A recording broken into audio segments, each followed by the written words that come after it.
Selanjutnya ada masa emas dan masa kritis anak. Yang pertama ada definisi perkembangan. Jadi perkembangan adalah bertambahnya kemampuan dalam hal struktur dan fungsi tubuh yang lebih kompleks.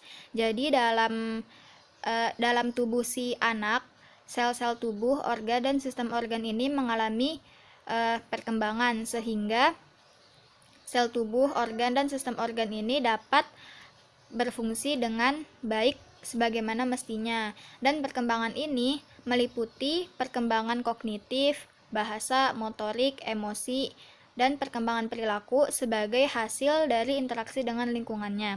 Dan yang selanjutnya ada definisi anak usia dini. Anak usia dini adalah sekelompok individu yang umurnya berada di rentang 0 sampai 8 tahun. Selanjutnya ada karakteristik anak usia dini. Karakteristik anak usia dini itu ada 7. Yang pertama, anak itu bersifat egosentris. Jadi semua hal yang dilihat si anak itu berdasarkan sudut pandangnya si anak. Yang kedua, anak memiliki rasa ingin tahu yang besar. Menurut persepsi anak, dunia ini memiliki hal-hal yang menarik dan menakjubkan sehingga hal-hal ini yang membuat si anak memiliki rasa keingintahuan yang besar. Yang ketiga, anak adalah makhluk sosial. Jadi anak ini senang berada di lingkungan teman sebayanya dan dia itu juga senang kalau dia diterima di lingkungannya. Yang keempat ada anak bersifat unik. Jadi tiap-tiap anak ini bersifat unik karena masing-masing anak memiliki karakteristik, minat, bakat sesuai dengan gennya masing-masing. Jadi tiap anak itu tidak sama dengan anak lainnya. Yang kelima ada anak umumnya kaya dengan fantasi. Hal-hal yang menurut dia itu hebat bisa menimbulkan imajinasi yang hebat juga untuk si anak ini. Yang keenam, anak memiliki daya konsentrasi yang pendek. Jadi anak ini sangat sulit untuk terfokus pada suatu kegiatan dalam jangka waktu yang lama. Yang ketujuh, yang terakhir, ada anak merupakan masa belajar yang paling potensial. Jadi masa usia dini ini adalah masa-masa emas di mana anak sangat mudah mencerna apa yang dilihatnya dan apa yang didengarnya, apa yang dipelajarinya. Jadi masa-masa ini adalah masa yang disebut dengan golden age atau masa kritis. Tahun-tahun pertama kehidupan, terutama periode sejak janin dalam kandungan sampai anak berusia 2 tahun merupakan periode yang sangat penting dalam pertumbuhan dan perkembangan otak manusia. Masa ini disebut masa emas atau jendela kesempatan sekaligus masa kritis anak karena pada masa ini otak anak sangat mudah mencerna dan sangat mudah memahami berbagai masukan dan pembelajaran dari luar dan juga pengaruh dari lingkungan sekitarnya, baik pengaruh positif maupun pengaruh negatif. Pada masa ini, kurang lebih 100 miliar sel siap dirangsang agar kecerdasan seseorang dapat berkembang secara optimal di kemudian hari. Kemudian pada masa ini juga telah terjadi pertumbuhan otak mencapai 80%, sehingga jika tidak ada penanganan yang baik akan menyebabkan kerusakan otak pada si anak dan akan berakibat pada kecerdasan si anak di kemudian hari. Pada masa kritis ini, terutama pada masa perkembangan janin, tepatnya pada trimester pertama kehamilan, pada akhir minggu kedua hingga minggu ke-6, sistem syaraf pusat dan otak anak mulai terbentuk. Kemudian terus berkembang sampai si bayi dilahirkan ke dunia dan sampai berusia 5 tahun. Oleh karena itu, pada masa ini adalah masa-masa yang sangat rentan terjadinya kekurangan gizi, misalnya adalah kekurangan asam lemak esensial yang akan berpengaruh pada gangguan koordinasi gerak dan daya ingat. Kemudian terjadinya kekurangan vitamin A yang akan mengakibatkan terhambatnya pertumbuhan syaraf-syaraf otak. Yang ketiga Yang ketiga adalah kekurangan vitamin B12 yang akan mengakibatkan kelainan pertumbuhan selubung myelin cell pada otak janin. Yang keempat ada kekurangan seng yang akan mengakibatkan hambatan perbanyakan sel otak. Jadi sel otak yang berkembang tidak akan banyak. Dan yang terakhir ada kekurangan besi yang akan mengakibatkan gangguan interaksi mental. Anak dengan perkembangan otak yang tidak optimal pada masa awal kehidupannya sangat berisiko tinggi terjadi masalah neurologis seperti prestasi sekolah yang buruk, putus sekolah, keterampilan yang rendah, dan perawatan diri yang buruk. Kemudian kebutuhan dasar anak ini dibagi menjadi 3. Yang pertama ada asuh, ASIH, dan ASAH.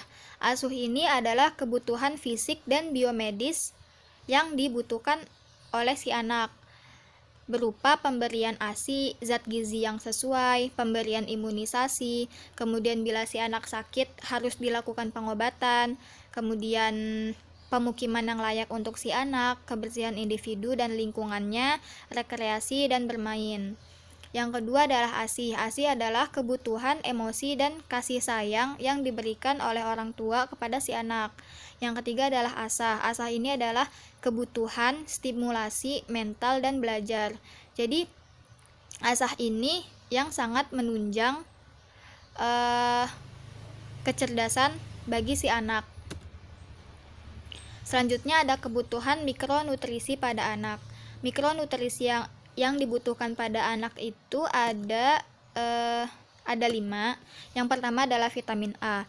Vitamin A ini sangat berpengaruh terhadap terjadinya kematian yang diakibatkan oleh diare. WHO merekomendasikan pemberian suplementasi vitamin A ada 2. Yang pertama sebesar 100.000 IU pada bayi usia 6-11 bulan dan yang kedua sebesar 200.000 IU setiap 4-6 bulan sekali pada anak usia 12-59 bulan. Yang kedua ada vitamin D. Vitamin D ini sangat bermanfaat bagi kesehatan dan pertumbuhan tulang anak. Vitamin D ini juga dirangsang oleh sinar matahari. Jadi sinar matahari juga sangat berpengaruh terhadap pertumbuhan tulang si anak karena sinar matahari dapat merangsang terjadinya vitamin D. AAP merekomendasikan pemberian suplementasi vitamin D sebesar 400 IU pada bayi ASI eksklusif, pada bayi yang minum susu formula kurang dari 1 liter per hari, dan anak-anak serta remaja. Yang ketiga ada seng. Seng ini sangat penting karena seng sangat terbukti dapat menurunkan insidensi terjadinya diare dan pneumonia, mendukung pertumbuhan ke atas, menurunkan angka kematian terkait penyakit infeksi, dan lainnya. Suplementasi zinc ini diberikan rutin selama minimal 2 bulan setiap 6 bulan sekali pada bayi usia 6-23 bulan. Dan yang keempat ada iodium. Iodium ini sangat penting bagi pertumbuhan berat badan dan tinggi badan si anak. Juga sangat penting bagi perkembangan otak dan kecerdasan otak anak. Balita yang mengalami kekurangan iodium akan memiliki IQ yang lebih rendah 13,5 poin dibandingkan dengan balita yang cukup iodiumnya. WHO merekomendasikan suplementasi iodium ini hanya diberikan pada kelompok anak yang memang rentan terkena kekurangan iodium. Dan yang terakhir ada zat besi. Zat besi ini adalah mineral yang sangat dianjurkan oleh WHO karena zat besi ini berperanan penting dalam pertumbuhan dan perkembangan otak anak, meningkatkan daya tahan tubuh anak, serta meningkatkan konsentrasi dan prestasi belajar anak usia sekolah. Suplementasi Fe ini diberikan rutin setiap hari selama 3 bulan setiap tahunnya pada negara-negara yang memiliki prevalensi anemia lebih dari 40%.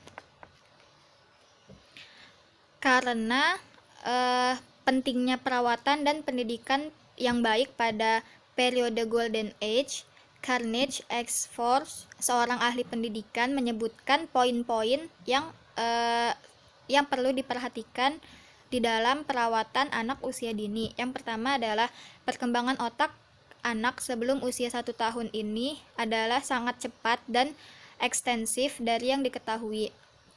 Yang kedua, perkembangan otak anak sangat dipengaruhi oleh lingkungannya. Yang ketiga, pengaruh lingkungan awal pada perkembangan otak akan berdampak pada jangka panjang. Yang keempat, lingkungan berperan serta di dalam menyebabkan penambahan jumlah hubungan antar sel otak. Yang kelima, stres pada anak usia dini dapat menyebabkan kerusakan otak, dapat menyebabkan gangguan permanen fungsi otak anak, cara belajarnya, dan memorinya. Untuk mencapai tumbuh kembang yang ideal, di dalam Global Strategy for Infant and Young Child Feeding, WHO dan UNICEF merekomendasikan 4 hal penting yang harus dilakukan. Yang pertama adalah pemberian air susu ibu kepada bayi dengan segera dalam waktu 30 menit setelah bayi dilahirkan. Yang kedua, memberikan ASI eksklusif, hanya air susu ibu